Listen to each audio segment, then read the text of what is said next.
It is my pleasure, joy, honor to introduce to you a man who is a role model to me as one of the most witty and humorous and critically thinking defenders of liberty that we have today. Jack Hunter is also known as the Southern Avenger, a radio moniker that he picked up as a radio host, a conservative talk radio host out of Charleston, South Carolina. He writes a column weekly at the Charleston City Paper, which you can read at southernavenger.com. Is that correct? And you can also read or view via YouTube his editorials that he writes for the American Conservative magazine at amconmag.com. Jack Hunter?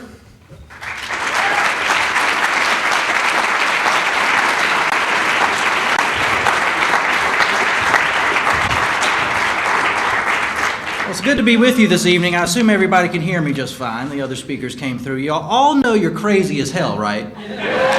Just say it. Just say it. If you don't believe me, just turn on any mainstream media news outlet. I don't care if it's some people on Fox News. You can watch CNN all day long.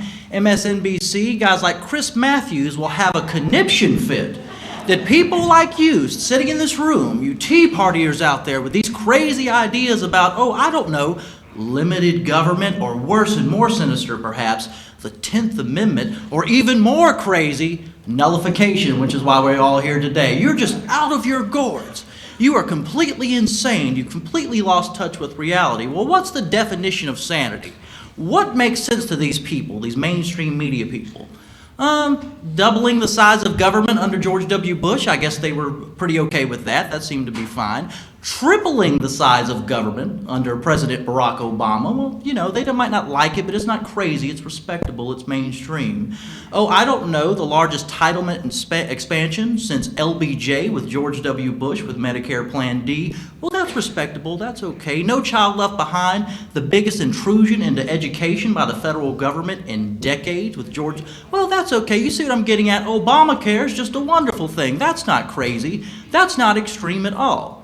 Let's talk about the real extremists, the real problem out there, and I guarantee you it's nobody sitting in this room or attending a tea party or thinking outside the box or revisiting all-American traditions like the 10th Amendment, states' rights, and heaven forbid, nullification. The real extremists are the people who are pulling the levers up there in Washington, D.C. Let me give you an example.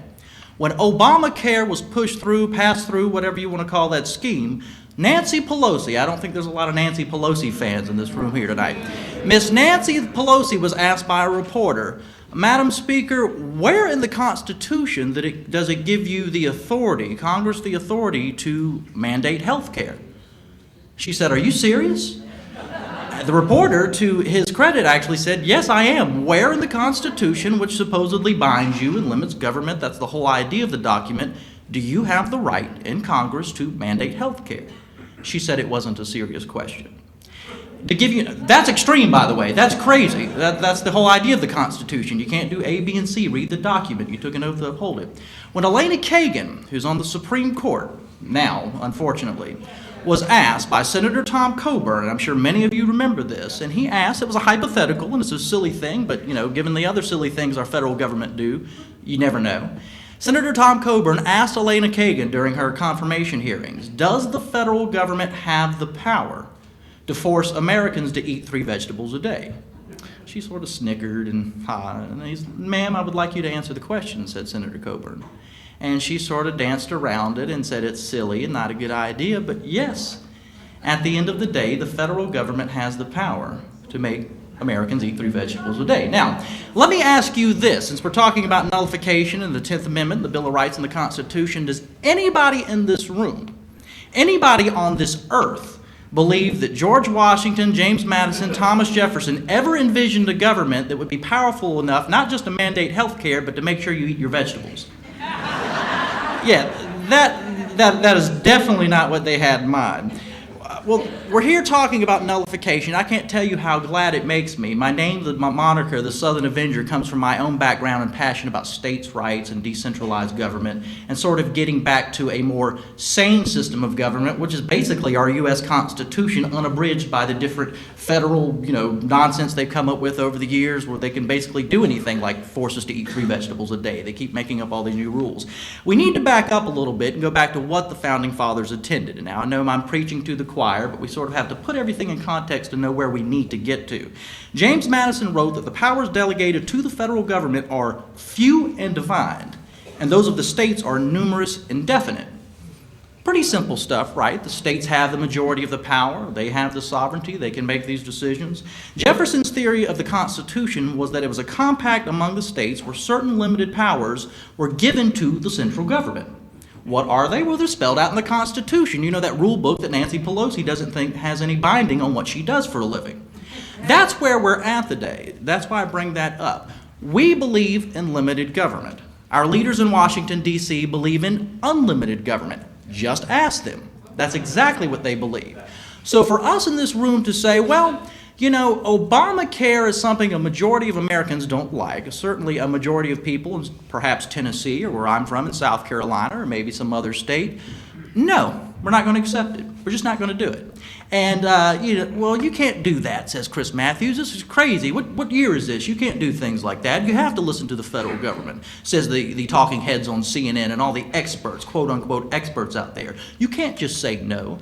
That's what nullification is, and it's already happening. Of course, a lot of Americans are upset about Obamacare. Across the board, that is unpopular. You cannot mandate health care. That is set a new precedent in the American body politic. Let's look at some de facto nullification that's already going on out there, and Ray McBarry actually touched on some of this earlier. In California, I don't care what you think about drugs, but it's not in the Constitution for the federal government to regulate something like marijuana. How do I know that? Well, that's absolutely true. I don't care if you're pro or for it. That's just the way it is. How do we know this? Well, our federal government, believe it or not, used to be a little bit more honest. Back when they decided that we needed to do something about alcohol consumption in the early part of the 20th century. And we all know that alcohol is regulated at the state level now, right? We all have different crazy laws about, where you can buy beer, what time you can drink, and all that kind of stuff.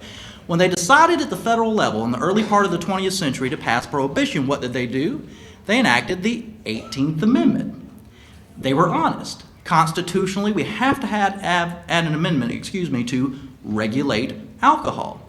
Of course, it didn't work out. It was a bad idea. They used the 19th Amendment to repeal the 18th Amendment, but at least they were decent enough to pass the amendment. That's the mechanism the Founding Fathers expected us to use. What did they do today? Marijuana's illegal. You just can't do it. Federal war on drugs. The state of California voted to have medicinal marijuana.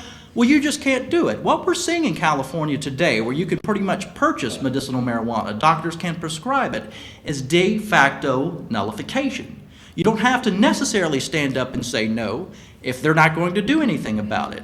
Obama told Eric Holder to tell the attorney generals not to prosecute in California. That is nullification. If they don't do anything, we've won. Let me give you another example. I'm stealing from Ray a little bit back there. What's going on in Arizona with illegal immigration? Well, we all know illegal immigration is a grave problem in this country, and believe it or not, that is one of the things the federal government is supposed to do, is to secure our borders. So what has Arizona done? The problem is so bad in Arizona that the Phoenix Police Department has a special department dedicated to human trafficking, sex slaves and the like. That's all related to illegal immigration. So obviously they have a pretty bad and expensive and damaging problem on their hand. Well, Governor Jan Brewer and the state legislature stepped up and said, we're going to do the job the federal government won't do and take care of this problem ourselves. I think it's a rather tame and mild law, very common sense, very practical. So what does the federal government say? You can't do that. It's not in your jurisdiction. It's not in your purview. And they said, well, you're not doing anything about it. That is a de facto nullification. You're just telling them, hey, we're going to do for our own again. Now, what is the accusations we hear from these mainstream pundits that do think all of you people in this room here are crazy and too extreme? oh, if you're talking about decentralization or states' rights and nullification, you must be racist. You just must be something sinister going on. I don't know anybody that thinks in those terms. I don't think anybody in this room thinks in those terms. But they always think that somehow decentralized government is going to be some sort of return to Jim Crow or It's not. And in fact, I would argue that there is as much rampant racism in a decentralized system throughout history as there are in heavily centralized systems. Let's look at Nazi Germany. I don't mean to pull the Hitler card, but you can't get any more heavily centralized than fascism. They were kind of racist, I'm just saying, you know. But that, you need to point these things out to these people because they always like to say, well, there must be something else to it. That's what they say about the Tea Party. Anytime a bunch of patriotic conservative Americans get together and they're not for big government, there must be something other reason. They don't like the president because of his skin color, or, they're plotting to overthrow the government or something crazy like that. The difference is now that the whole very concept that we're even having a Nullify Now tour is that we crazies are fed up. We crazies are directing the political narrative. Don't you think that these people, Bob Bennett and Lisa Murkowski and all these Republicans are sort of surprised? Well, that's my office. I am a good conservative Republican, yeah, sure, I voted for TARP and all that, but that's fine. Do you not think they're surprised by what happened in those Republican primaries? They never saw that coming? That is a symbol of what's going on in American politics as a whole. We're going to learn that lesson in 2 weeks. And I don't mean to make it about electoral politics. The reason we're here is these people don't get anything done and we need to take back power for the states. But it does reflect the attitude out there. People are fed up en masse across this country. That's what the Tea Party represents. When you look at political polls where it says as many, if not more, Americans sympathize with the Tea Party as they do the two major parties, Republican and Democrat, things are changing out there. I've been running around writing a story for the American Conservative about Rand Paul, the son of Ron Paul, who's running for Senate in Kentucky. And believe me, the Republican establishment in that state did not think he was going to get as far as he did, and hopefully he'll be a senator. The point being, people are fed up across the country. They have had enough. They are ready, most importantly, to think outside the box. Thinking about things like nullification. What can we do about Obamacare? Nobody likes Obamacare. Well, let the state legislatures just say no. Well, that's crazy. You can't do that. Well, we're starting to do that. That's the reason we're in this room here today. And we're going to do that across the country on many different issues. And not to steal from Ray again, but this isn't a left-right thing. It's not a Republican-Democrat thing. It's not a conservative-liberal thing. It's about a nation of 300 million people who are going to have different ideas about what's good and what's bad, what's right and what's wrong, what they would like to do, their own cultural tastes and habits.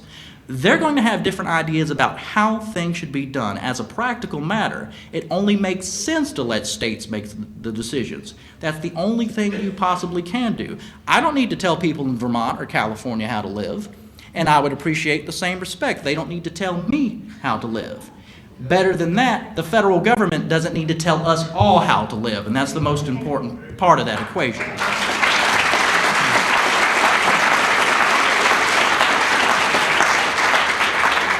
Now, people say what we stand for in this room is extreme, it's crazy, it's too far out there, what the Tea Partiers talk about. I don't know a Tea Party that is not open to the idea of nullification. I think that's a wonderful thing. This is becoming a popular conversation. People say that this is something new and different. It's actually not.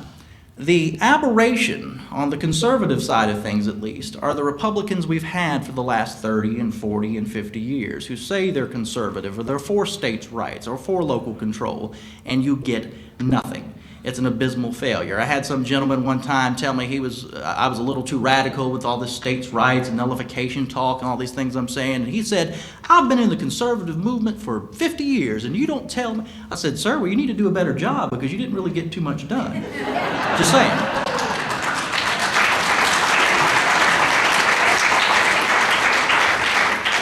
Let me leave you with this, and we're going to have a Q&A after I'm finished, to just sort of demonstrate how we are in the mainstream, if you will, when you're talking about the American conservative tradition, and I know this isn't necessarily a conservative thing, I bring this up because the critics of what we stand for, or the Tea Party, act like we're the weirdos, like there's something different going on here and you've never seen it before and we need to get back to voting for good, solid Republicans like John McCain and Lindsey Graham, and then we'd be saying again. But that's their attitude, basically, right?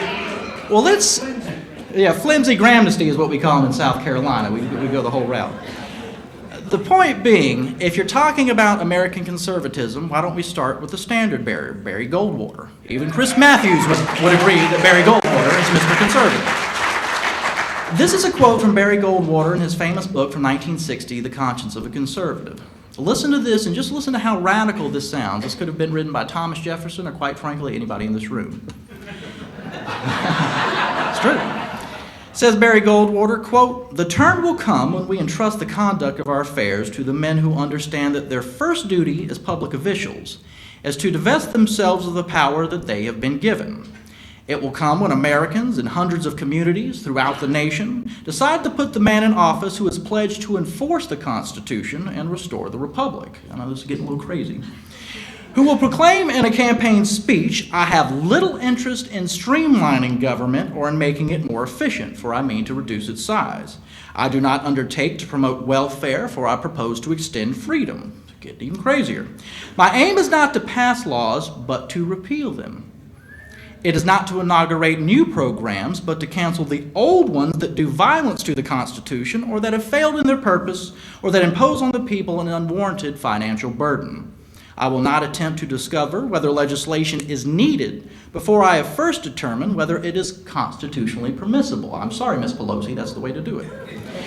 "And if I should later be attacked for neglecting my constituents' interests, I shall reply that I was informed their main interest is liberty, and that in that cause I'm doing the very best I can," says Barry Goldwater. Now, that is what we should be fighting for. That's what Ronald Reagan was inspired by. That's what generations of conservatives, William F. Buckley, Young Americans for Freedom in the 60s, we are in the mainstream of the conservative movement if Barry Goldwater still has any claim on that label.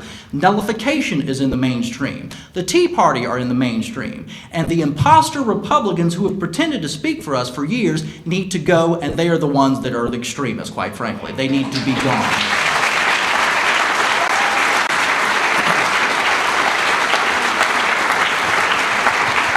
The subtext to that quote I just read by Barry Goldwater is that a conservative statesman, somebody who's serious about the Constitution, a constitutionalist, let's throw the word conservative out, does not go up on Capitol Hill and think of all the different programs he can enact, if he can mandate health care, if he can federally intrude to education, as our last Republican president did, or expand entitlements. They just read the document they took an oath to, and where things don't fit and things are proposed, they say no. And if they keep saying yes, we at the state level will say no and nullify. I appreciate being with y'all here tonight.